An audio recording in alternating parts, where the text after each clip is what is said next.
first question is actually a series of questions that are addressed to David Morris, and essentially asking for a response, both personal and from the industry's point of view, to hearing these stories. So, as one example, to David Morris, what is your response to Fiona Lauridsen, and therefore also the Campbells? And how are you able to justify the general industry stance? What is your response to Fiona Lauridsen, and therefore also the Campbells? And how are you able to justify the general industry stance? Thank you for those questions. Good ones.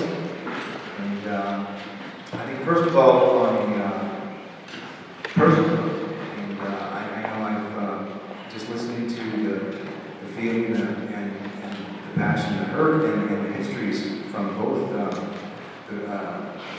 three of the individuals here who've been involved, and I talked to others as well. And it's I can sense their frustration and their sense of outrage, and it kind of gets me going too. I generally try to cheer for the underdog. I'm not a Yankee fan for baseball. I don't tend to identify that personally. So personally, I want to help, in a situation if I'm connected, and I will try that as best as I can. However, for the industry, how do I justify the industry? Well, I know our industry has got a checkered track record. Our industry has said some pretty stupid things in response to horrific accidents. And I can just remember I was talking to Fiona about the BP Gulf spill, just to throw an oil company under the bus. And they were saying he was frustrated one day. He was like, I forget the gentleman's name. He said, I want my life back. I want my life back. Well, what about the people that died? What about the people that have had their livelihood back? You want your life back. I'm sorry you're inconvenienced. And I think Dr. Young back and perhaps Warren both said as well, when people are distant from a situation, they get emotionally and intellectually perhaps distant and just jump into their biases. So I know that Quicksilver is not a perfect company. We made some mistakes, but our first response is to go there, say, we're sorry, we screwed up, and we need to fix it right away. And owning up to a mistake is, I think, you look at interpersonal relationships when you're talking to your family members, something else, and somebody will say off the bat, my bad, I screwed up, I'm sorry, what can we do? It generally puts the conversation, whether it's about fracking or anything, on a better footing. So apologies sincerely, not trying to put it forward. And the frustrations about no communication, as Fiona and others have said, I'm not hearing back enough quickly from the agencies and regulators. That's frustrating too, very frustrating and disrespectful. So the industry, I know we've got to check the past. I know also, in my experiences, both working with the ERCB, great people there I know. There's obviously in government and in landlord groups in every industry, every group of people in this institution. It's a scene. I'm sure there's one or two kind of situations that are kind of awkward or difficult. And in any event, hold your ethics and your values in front of you. Try your best and go to a lawyer if you have to. Get some sympathetic regulators. I don't have a magic bullet to offer you, but do the best you can with the companies. And the industry has a long way to go. I will say this: I made a joke about the car, how many cars have been recalled, and I made a statistic, 200 something this year. I don't know if it's that high, but I was actually curious because my wife and I wanted to buy a new car, so we wanted to look on the recalls. And so I Googled it, and man, whether you look at this side of the ocean or not, there seems to be a lot of recalls on cars. Some of these cars have started fires. If you look back far enough, there's been deaths. Now, do people stop driving? Do people shut down the industry? I think when we look at risks and what we're tolerating, I think that we acknowledge that we need to get better. Every industry, pulp mills, car manufacturers, agriculture, oil and gas industry. So the stance, I can't justify the industry any more than perhaps one farmer who might work on a huge operation but can't really speak for the entire industry. You can have industry associations like CAB, CSER, and others, but there are some members that needs their butt kicked. Okay? And there are some other members that are trying to do the right thing. So that's all I can say about that. That may seem a little unsatisfactory, but don't give up. And I think it's the people that, when progress, how we define that in societies, it's been the people that start to say, hey, wait a minute, let's not groupthink here. We're all an echo chamber. Come on. I think dissent is a good thing, even and particularly when it's based on facts and not fears. You ramp up the fear level, the level of thinking goes down. And you've got to get to this relationship in the spirit. So once that happens, I think, and perhaps too long way of answering it, don't give up on our industry. We can get better. You've made us better. We need to, that thing to continue.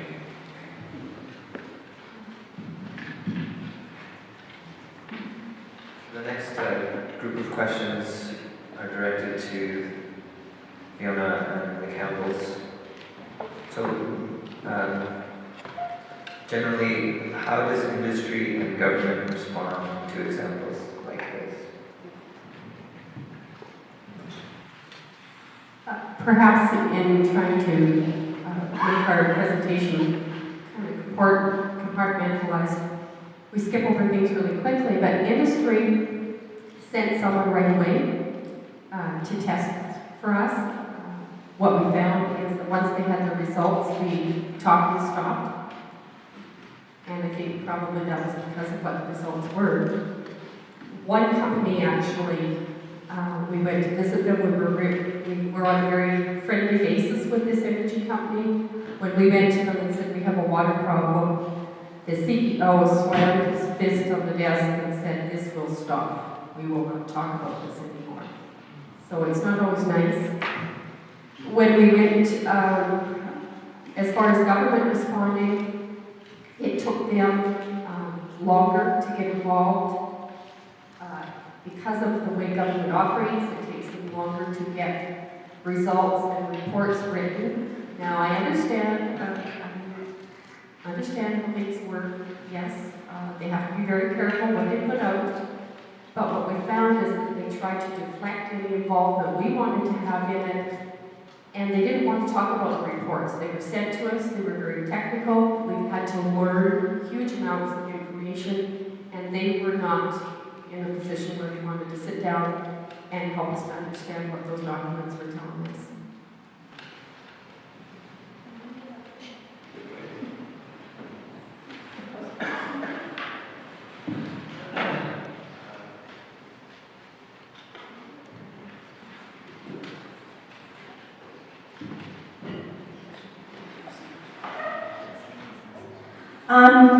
I haven't heard back from industry since I've given a few presentations, nor have I heard back from the film. I mean, obviously the reason that I do this is so that they realise and become aware that we are still out here. Our water is still contaminated and you haven't moved one single bit. We provided you with very valid, clear examples of what's wrong and what we'd like you to address. And government just simply says, no, we're not doing it. So what else can I do? Believe it or not, I'm actually a fairly shy person. This is my second PowerPoint ever. I've been pacing candles since 4 o'clock this morning in terror. But if that's what it takes to get the government's attention and to have all of you in this room write to the government and say, why are you withholding the information on these wells? Answer us. It's difficult when it's just me saying, answer me. So I come out in public so that in the hope that some of you will say, answer us, because then we can decide. When you just say, we're not talking, this is how it's going to be, those people are nuts. No, we can't go anywhere. And I don't want to shut down industry. I want industry to be better. And I truly believe that what I do, that will be the net result. And I think David is really open to that. I think actually he's pretty genuinely grateful that people like us are out here saying, get better. Because when it gets better, it's better for us, it's better for them. But right now, when you're just pushing us away, you're stonewalling us. It's so frustrated to be in that position. What are you using for water now? I still drink groundwater. We relocated, we moved to a different farm, and we drink groundwater on that farm. We are dependent on groundwater. We don't have river water in the country, so yes, I need that groundwater.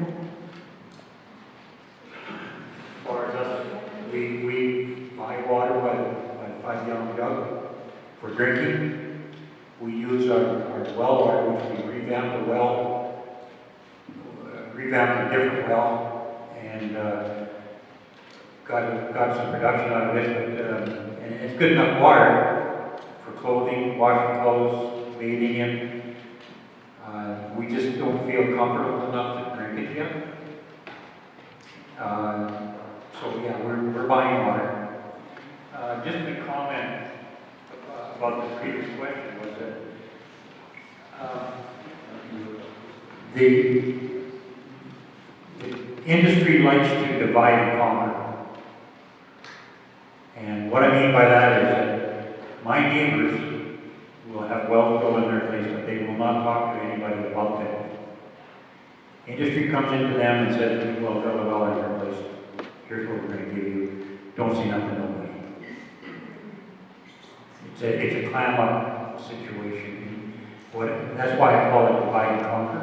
Because if they keep us divided as Albertans, they're going to conquer us.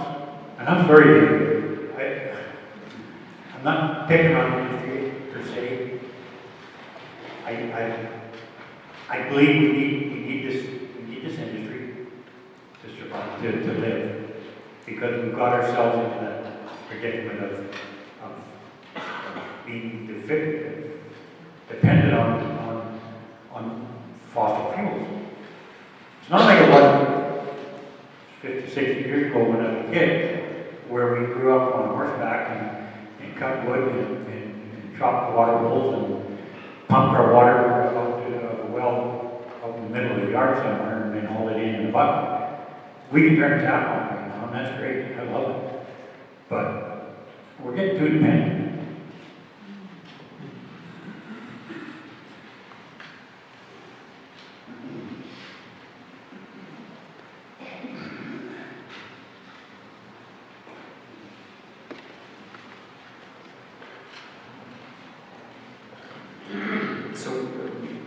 There's lots of wonderful questions. Maybe because we don't have a chance to address the panel with them all, I'd like to just read a few of them.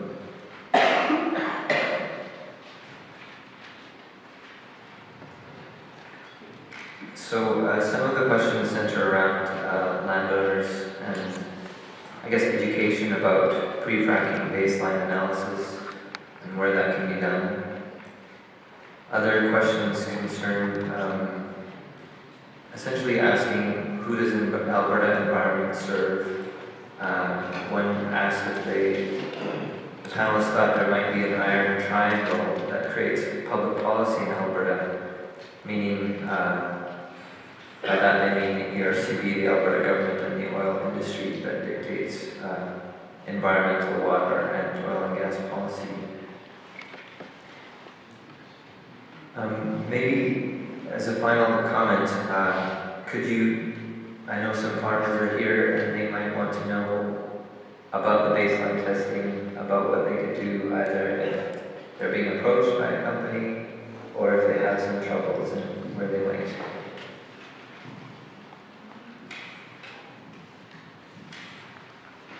This is just my own personal opinion of it.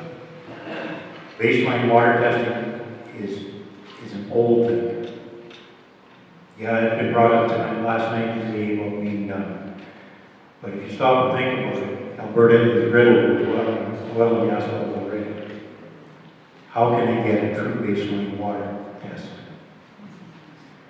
If you know of a quarter section or an acre of ground that has not got a water or a gas and an industry well on it, you're a lot better off than I am. Quarter sections are to be non-drilled would be like a castle. we're being worth.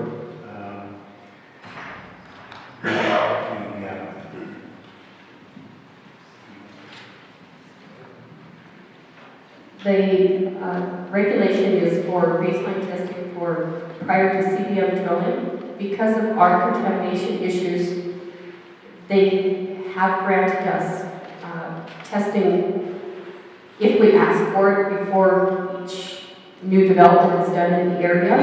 They say they're doing it basically out of the goodness of their heart. So don't give up with that idea. If you've got some water testing information already on your wells, if you know that they're going to do more in your community, ask for more tests or take more yourself. The sad thing is that the water test that you do take and can receive the information for free through the government health units is very minimal. It's not really sufficient to protect you. In today's world, with the chemicals and technology that's being used, I would say if you can afford it, have your own water testing done that would include routine water tests, the test for metals, test for BTEXs, gas if it's present. And that's a tricky one. We've seen some good and bad testing, ways to make it appear like there's no gas in there. So certainly search out some information on the proper way to take those tests. And definitely, the dollars that you invest having that tested is your protection in the future. The only thing I'm going to add to that is, yes, it's really important to get tests conducted. But what I discovered when I did my own testing and submitted it to Alberta Environment, they told me that they could not accept that testing. It had to be conducted by a person from a PEGA. Do you know what the PEGA stands for?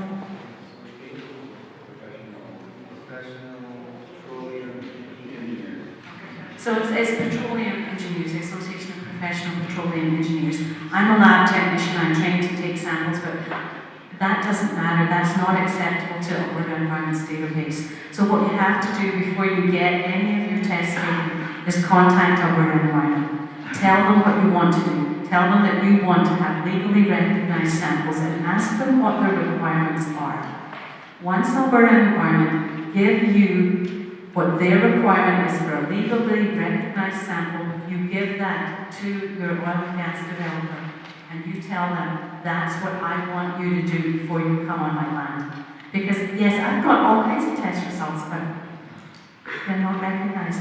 I requested that the government open a registry so that any farmer can take the test and send in the results. It won't cost you anything to get all this information on Alberta water.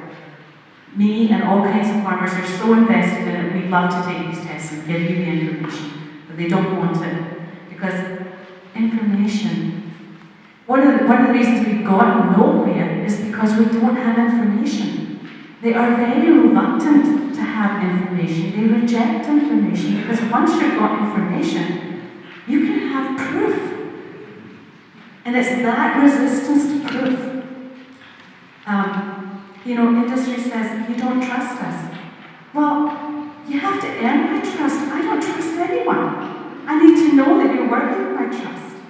So help me trust you by proving to me that we can have this, we can look at the information, and once we've got the information, we'll give you an honest decision on what's going on. That's what we need.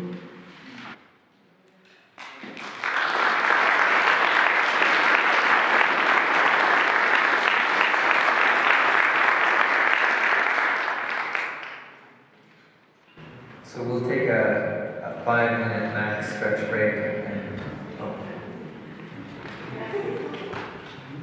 I can pick up my cell phone number. I'll be a trusted soul here. We have a chemist in the Fracking area who's helping us develop a water testing protocol. And the big one I find is with the oil companies, they won't necessarily be on your land. When you look at the signs, from the downhole as to how far out they're going, they can be drilling and fracking under your property, which impacts your aquifer. So if there's anyone in that area, you ask for all the hydrocarbons that are being used in the drilling and fracking process, which of course they don't want to disclose to you, but that CAP has said that they're willing to disclose. So go for it there. I have 3 samples, and this is actually in a water sampling bottle of well water. Now, we're not yet sure, these are from 3 separate wells. This is sand of some sort. It doesn't appear to be, I'm not a geologist, it doesn't appear to be formation sand. It's extremely fine, and there's hydrocarbons in it. This is from one well in the Sundry area. This has what one fellow told me appears like bentonite. I'm not sure, it hasn't been tested for bentonite yet. And look at this. This is another well of the Sundry. Doesn't that look like soap suds to you? With drilling and fracking going on in that area. Sundry is getting just inundated with 371 wells. I don't live in Sundry, but they're part of the Passivhaut aquifer. And you're part of the Passivhaut aquifer, I understand, which feeds into the Bull River aquifer, which feeds Cochrane and Calgary. And if they can't take birth control pills out of prescription drugs out of your water, do you think municipal treatment plants can take out hydrocarbons? I don't think so. So you know what, we are all connected. And I'm absolutely confident. I don't want the oil and gas industry to leave. I like driving big trucks. I depend on fuel. But we have to do things properly. There needs to be a moratorium where there's biodegradable frac fluids. I understand there's a company I'm tasked with called Next. I'd like to talk to someone if they're here. I understand they've got a really good product going on. And they can use less water. But you know what? I'm tired of these secrets. I've gone up against the ERCB. I've been to all sorts of oil patch. I've worked in oil patch for 33 years, and I've heard about information. I've worked with absolutely fantastic people and companies. I thought some things I have concerns about. So would they be able to approach you during the break if they have questions? Yes. And then maybe you can give me information. We have a group down at Cochrane that Great. we're working on getting educated folks together who will help. So we're not here to stop. Sorry to interrupt, but we do have another panel coming, and we are really short for time. So if you could let me give comments, and then I can share them with the group. So we will take a 5-minute break, but make it quick. We do have another panel coming shortly.